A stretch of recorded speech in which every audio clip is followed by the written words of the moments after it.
آج ہم قرآن کریم کی ایک بہت اہم آیت سورۃ البقرہ کی آیت 49 اور اس کی تفسیر پر بات کر رہے ہیں۔ جی یہ آیت بنی اسرائیل کی فرعون کے ظلم سے نجات کا قصہ سناتی ہے۔ بالکل۔ تو ہم آج یہ سمجھنے کی کوشش کریں گے کہ یہ واقعہ کیا تھا، وہ ظلم کیسا تھا، اور آیت میں جو آزمائش کا ذکر ہے اس کا اصل مفہوم کیا ہے۔ جی یہ بہت اہم نکتہ ہے۔ آئیے اس پر تفصیل سے بات کرتے ہیں۔ ضرور۔ ہمارے پاس جو ماخذ ہے وہ ایک تفصیلی تفسیر ہے، اور یہ اس آیت کے پیچھے جو تاریخی واقعات ہیں اور گہرے معنی ہیں ان کو کھولتی ہے۔ اچھا، ہم دیکھیں گے کہ فرعون کے دور میں بنی اسرائیل پر کیا بیتی اور اس میں اللہ کی کیا حکمتیں پوشیدہ تھیں۔ تو آیت مبارکہ یوں ہے، اور یاد کرو جب ہم نے تم کو فرعون کی قوم سے نجات بخشی، جی وہ تم کو بڑا سخت عذاب دیتے تھے، جی تمہارے بیٹوں کو ذبح کر ڈالتے اور تمہاری بیٹیوں کو زندہ رکھتے تھے، اور اس میں تمہارے پروردگار کی طرف سے بڑی بھاری آزمائش تھی۔ یہاں دیکھیں آل فرعون کا ذکر ہے، یعنی صرف بادشاہ نہیں بلکہ اس کے حواری، اس کے ماننے والے۔ پورا سسٹم بالکل، اس کا پورا نظام حکومت۔ فرعون تو آپ کو پتہ ہے اس دور کے مصری بادشاہوں کا لقب ہوتا تھا۔ جی ہاں، اور جس فرعون کا ذکر حضرت موسیٰ علیہ السلام کے ساتھ ہے وہ حضرت یوسف علیہ السلام کے زمانے والا فرعون نہیں ہے۔ اچھا، ان میں فرق ہے؟ جی کافی فرق ہے، کوئی 400 سال کا فاصلہ بتایا جاتا ہے۔ تو سمجھنے کی بات یہ ہے کہ یہ ظلم کسی ایک فرد کا نہیں تھا، یہ ایک پورے سسٹم کا تھا جو بنی اسرائیل پر مسلط تھا۔ اور ظلم کی شدت، یسومونکم سوء العذاب، یہ ظاہر کرتی ہے کہ یہ کوئی معمولی بات نہیں تھی۔ بالکل نہیں۔ صرف غلامی نہیں تھی، بلکہ ان سے انتہائی سخت مشقت لی جاتی تھی، جیسے وہ بڑی بڑی عمارتیں بنوانا، جی کھیتی باڑی کروانا، بھاری بوجھ اٹھوانا۔ اور یہ بھی کہ ان پر جزیہ بھی عائد تھا۔ جی ہاں، ایک خاص قسم کا ٹیکس تھا جو غیر قبطیوں یعنی بنی اسرائیل پر لگایا جاتا تھا۔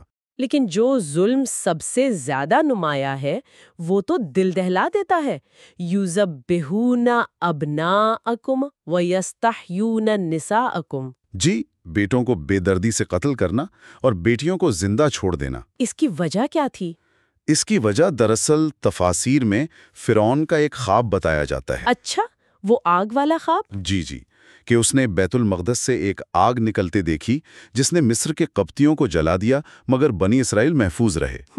تو اس نے نجومیوں کو بلایا، کاہنوں سے پوچھا، انہوں نے تعبیر دی کہ بنی اسرائیل میں ایک لڑکا پیدا ہوگا جو اس کی سلطنت ختم کر دے گا۔ بالکل، جو اس کی حکومت کے خاتمے کا باعث بنے گا۔ اب اسی خوف نے اسے اتنا وحشی بنا دیا کہ اس نے حکم دیا کہ بنی اسرائیل میں جو بھی لڑکا پیدا ہو اسے قتل کر دیا جائے۔ اللہ اکبر! تعداد کا بھی کچھ اندازہ ہے؟ دیکھیں تعداد کے بارے میں مختلف روایات ہیں، کوئی 12,000 کہتا ہے، کوئی 90,000 تک۔ اصل بات تعداد سے زیادہ اس ظلم کی انتہا ہے، وہ وحشت ہے۔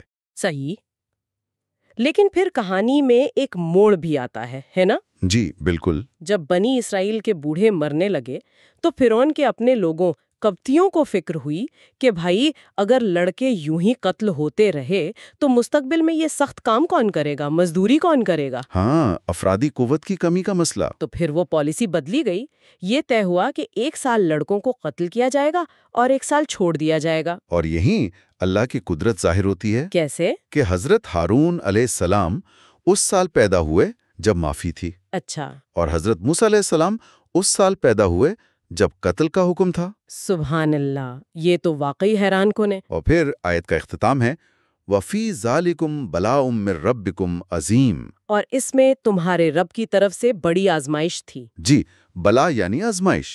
ہاں، لیکن اس تفسیر میں ایک خاص نقطہ یہ اٹھایا گیا ہے کہ بلا کا مطلب صرف مصیبت یا تکلیف نہیں ہے۔ اچھا تو پھر کیا ہے؟ آزمائش 2 طرح کی ہو سکتی ہے، ایک تو سختی اور تکلیف کے ذریعے جس سے صبر آزمایا جاتا ہے، صحیح، اور دوسری نعمت اور آسانی کے ذریعے جس سے شکر گزاری پرکھی جاتی ہے۔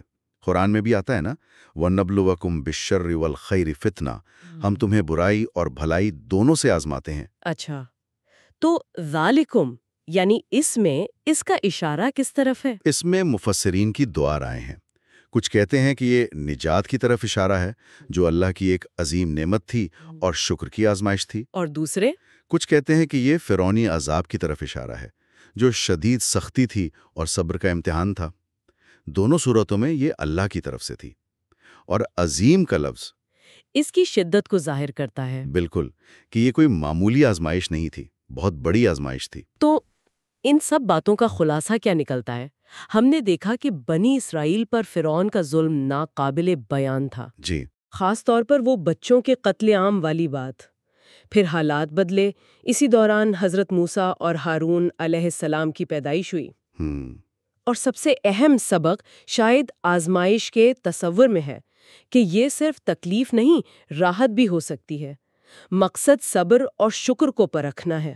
بالکل، اور یہ ہمیں آج کے لیے بھی سوچنے پر مجبور کرتا ہے کس طرح؟ کہ جس طرح اس تفسیر نے بلا کے ذریعے صبر و شکر کی اہمیت کو واضح کیا، جی، تو کیا تاریخ کے ان واقعات کو سمجھنا، چاہے وہ شدید تکالیف ہوں جیسے بنی اسرائیل پر آئیں، یا غیر متوقع نجات ہو جیسے انہیں ملی، کیا یہ ہمیں آج کے اپنے چیلنجز کو دیکھنے کا کوئی نیا زاویہ فراہم کرتا ہے؟ مطلب یہ کہ سختی میں صبر اور آسانی میں شکر کا سبق۔ ہاں، یہ سبق ہر زمانے کے انسان کے لیے اتنا نہیں اہم ہے جتنا اس وقت تھا۔ یہ ایک دائمی سبق ہے۔